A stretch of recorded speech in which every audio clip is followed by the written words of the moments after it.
내 속에 있는 빛은 밝은가라는 제목으로 우리가 말씀을 묵상하도록 하겠습니다. 자, 오늘 이제 세 가지 이렇게 단락이 나뉘어져 있습니다.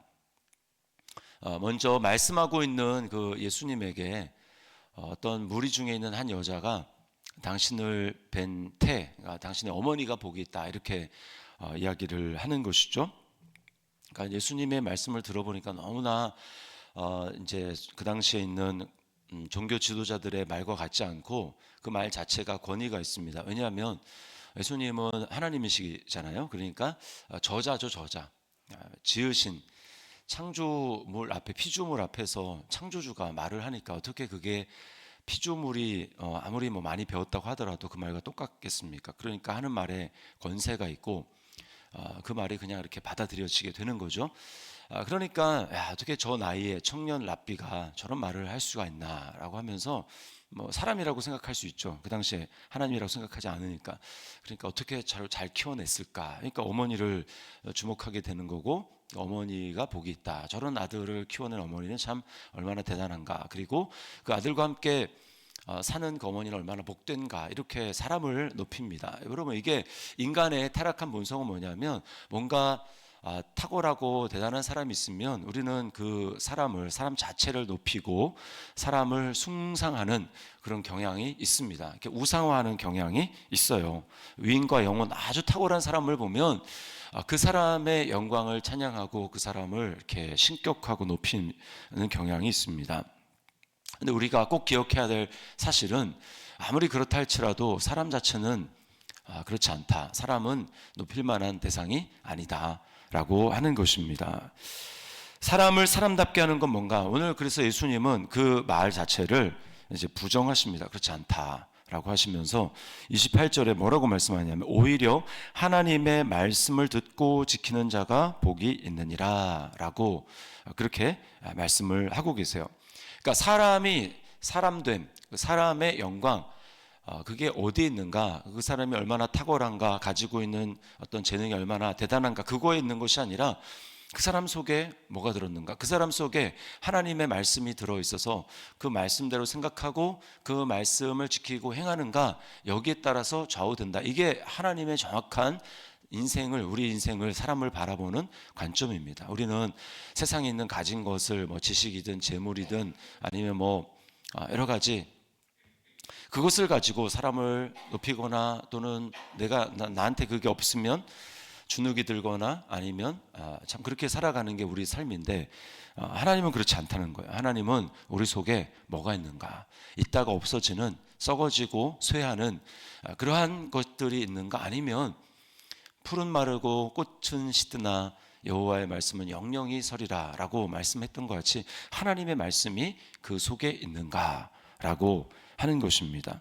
말씀을 소유하고 그 말씀대로 듣고 행하는 그 사람만 하나님 보셨을 때 가치가 있는 겁니다. 그래서 시편 1편에 악인과 의인을 구분하는데, 의인은 뭡니까? 여호와 율법을 즐거워하는 거예요. 그리고 주야로 묵상하고 그대로 행하는 사람입니다. 반대로 악인은 말씀이 없는 거예요. 말씀이 없으니까 뭡니까? 남들이 보기에는 다 갖추어도 가장 중요한 한 가지가 없는 거니까 그 사람은 뭡니까? 겨와 같다. 바람에 나는 겨와 같다. 그러니까 하나님 보실 때 가치가 없는 겁니다. 다 날아갈 그러한 것이죠. 그래서 우리는 무엇이 정말 사람을 높이는 정말 본질적인 것인가? 이게 하나님의 말씀이다 라고 하는 것을 우리가 오늘 예수님이 하신 말씀을 통해서 보게 됩니다. 또 하나 여기 이제 그 다음 단락이죠. 인간의 욕심을 보게 됩니다. 인간의 욕심과 불신이죠. 자, 주님이 이 세대를 뭐라고 진단하냐면 29절에 보니까 이 세대는 악한 세대다 이렇게 말씀을 합니다. 이 악한 세대가 표적을 구한다는 거예요. 자, 예수님이 지금 누가복음 11장까지 오는 동안에 얼마나 많은 표적을 행했습니까? 그 표적 자체만으로도 충분합니다. 표적이라는 것은 영어로 하면은 이제 사인이거든요. 사인은 사인 자체가 의미가 있는 게 아닙니다. 사인이 가리키는 어떤 대상이 의미가 있는 거죠. 그리고 예수님이 그 표적을 가르침으로 그 표적은 뭘 이제 지금 가리키고 있습니까? 예수님이 바로 하나님이라는 것을 가리키고 있는 거예요. 표적은 그 표적 자체가 와, 뭐 죽은 자가 살아났네. 근데 죽은 자를 살린 자는 누구지? 이 사람은 도대체 누구지? 이 사람은 하나님이구나. 이거를 발견하게 하는데 표적이 있는 겁니다. 그러니까 예수님은 수많은 표적을 행했는데 그 표적 자체만 해도 곰곰이 생각해 보면 그분이 하나님이라는 것을 알고 믿는 데 충분합니다. 그런데 다른 표적을 구하는 거죠. 끊임없이 표적을 구한다. 계속해서 표적을 구하는 거예요. 왜 그런가? 악한 세대라는 거죠. 악한 세대. 뭡니까? 자기에게 자기 마음을 만족시키는 그런 표적이 계속 필요하다는 거예요. 내 마음. 그건 위대한 건 알겠는데 나한테는 좀 맞지 않는 것 같다라고 하면서 자기 마음에 맞는 표적을 끊임없이 구하는 것입니다. 이게 인간의 끝없는 욕심이고 불신이라는 거예요. 왜 그게 마음에 안 듭니까? 이미 주님이 베푸신 표적을 통해서 왜 하나님을 알지 못합니까? 판단하고 있는 거죠. 판단. 이게 바로 인간의 교만함입니다. 우리는 말씀을 판단해요. 판단할 때가 참 많습니다. 말씀을 말씀 그대로 받아들여서 내 생각에 좀 맞지 않고 내 감정에 맞지 않을지라도 우리는 그 말씀 앞에 엎드리고 그 말씀에 순종해야 되거든요. 이게 말씀 자체는 하나님입니다. 요한복음 1장에 보면은 말씀이 곧 하나님입니다. 그 말씀은 물론 예수 그리스도 이 땅에 오신 예수님도 말하는 거지만 그것뿐만 아니라 그 말씀 자체가 하나님인 거예요. 말씀은 하나님입니다. 근데 인간은 어떻습니까? 눈에 보이지 않는다고 하나님 말씀을 가볍게 여깁니다. 경홀히 여기는 거죠. 경홀히 여긴다. 그러니까 그 말씀이 내 마음에 들지 않으면 표적도 사실은 보이는 말씀이거든요. 하나님 나타난 말씀입니다. 근데 그 말씀이 내 마음에 내 기준에 맞지 않으니까 이거보다는 좀 딴 거 있었으면 좋겠다라는 생각을 하게 되는 거죠. 그러니까 우리는 이제 말씀에 맞추기보다 상황에 맞추는 경우가 많습니다. 그러니까 뭐 예를 들면 제가 지난번 예전에 설교 시간에도 한번 얘기를 했는데 송구영신 예배라든지 이렇게 말씀을 뽑았습니다. 그러면 이게 나한테 좋다 안 좋다를 판단하는 겁니다. 거기에 맞춰서 참 안 맞는 것 같은데 내 상황이 안 맞는 것 같은데 근데 곰곰이 하나님 앞에 기도하면서 하나님 왜 이런 말씀을 주셨습니까? 내 생각은 틀릴 수 있고 하나님 말씀은 절대 틀릴 것이 없기 때문에 주님 이 말씀을 나에게 하신 의도가 있는 줄 믿습니다라고 하면서 하나님의 말씀에 내 생각을 맞출 생각을 하지 않고 별로 기분이 좋지 않습니다. 이게 나한테 안 맞는 것 같아요. 그러면서 말씀을 판단하는 게 우리의 타락한 생각이라는 거. 이게 교만입니다. 교만. 그래서 우리는 믿지 못하는 거예요. 믿지 못합니다. 그런데 이걸 위해서 얼마나 많은 그 사람의 마음에 맞는 말씀, 표적이 필요한 게 아니라 주님은 뭐가 필요하다고 말합니까? 요나의 표적밖에는 너에게 보일 표적이 없다. 요나의 표적. 요나의 표적은 뭡니까? 예수님이 죽는 거예요. 예수님이 요나가 물고기 뱃속에 들어가서 3일 동안 있고 물고기 뱃속으로 나온 것은 예수님이 뭐라고 하냐면 인자도 3일 동안 땅속에 있겠다. 이거 예수님의 십자가의 죽으심과 그리고 무덤 속에 있을 것 그리고 물고기 뱃속으로 나온 건 예수님의 부활을 이야기를 하는 것입니다. 그러니까 갑자기 표적 얘기하다가 예수님이 십자가의 죽으심과 부활을 이야기하는 이유가 뭡니까? 그 십자가의 죽음과 부활은 바로 나의 죽음과 부활입니다. 결국 뭡니까? 판단하는 내가 죽어야 된다는 거예요. 말씀을 판단하는 내가 예수님과 함께 십자가에 죽고 새롭게 태어나는 하나님이 주시는 믿음과 하나님이 주시는 새로운 눈을 가지고 말씀을 보지 않으면 우리는 계속해서 말씀을 내 기준으로 판단하면서 그렇게 나간다는 것입니다. 결국은 뭐가 중요합니까? 내가 죽어야 되는 거예요. 내 생각과 판단, 하나님 말씀을 끊임없이 판단하려고 하는 내 생각이 죽을 때 그 말씀은 어느 순간 똑같은 말씀이어도 하나님 말씀이 놀랍다라고 하면서 그 말씀을 우리가 받아들이게 되는 겁니다. 이게 우리가 죽어야 될 나의 욕심과 불신과 교만이라는 것입니다.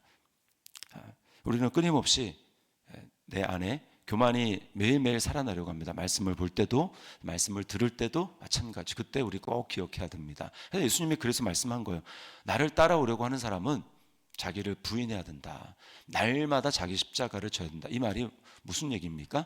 네가 생각하는 그 판단은 옳지 않다. 네가 생각하는 그 판단은 교만한 것이다. 그러니까 날마다 자기를 돌아보면서 말씀을 판단하는 내가 하나님 앞에 주님, 저는 옳지 않습니다. 저는 틀립니다.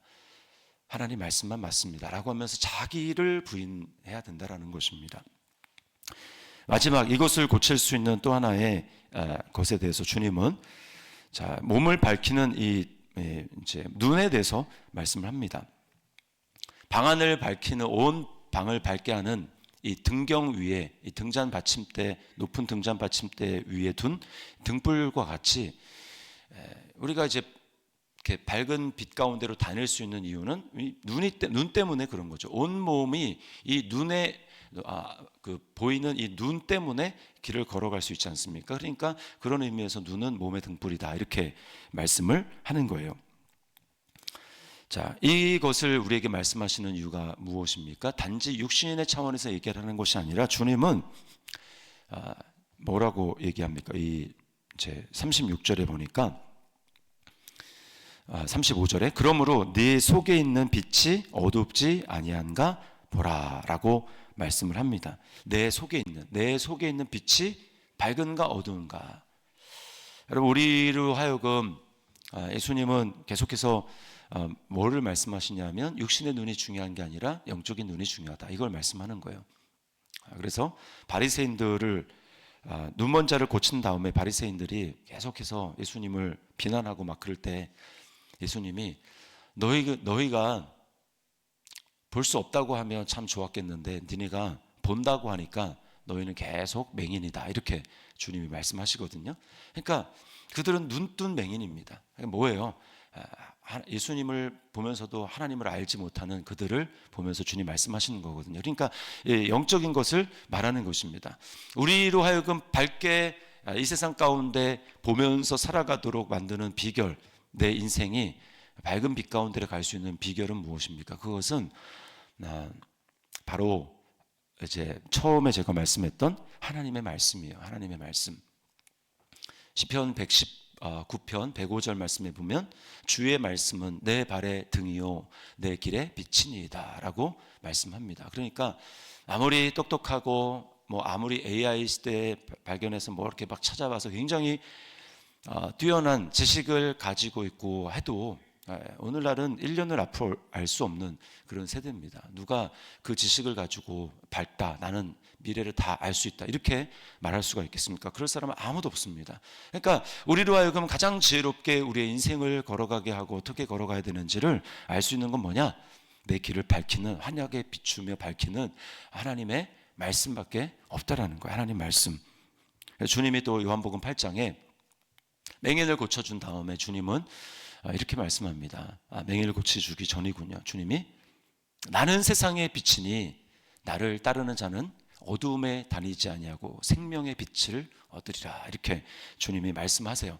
그러므로 여러분 우리 날마다 나의 지식과 나의 많이 배웠던 거 경험 이런 걸 의지하는 것이 아니라 날마다 하나님 말씀 앞에 나아가고 또 그 말씀 앞에 나를 비추고 또 그 말씀을 통해서 나를 인도하시는 성령님의 인도하심을 따라서 주님 오늘도 제가 저의 과거의 경험에 의지하는 것이 아니라 말씀의 빛 가운데 행하겠습니다. 그리고 말씀을 통해서 나를 인도하시는 성령님의 인도하심을 따라서 하나님 앞에 의지하고 주님께 묻고 하나님이 주시는 그 감동을 따라서 말씀의 감동을 따라서 내가 살겠습니다. 이러한 우리의 삶이 오늘 하루 되어지기를 예수 그리스도의 이름으로 축원합니다.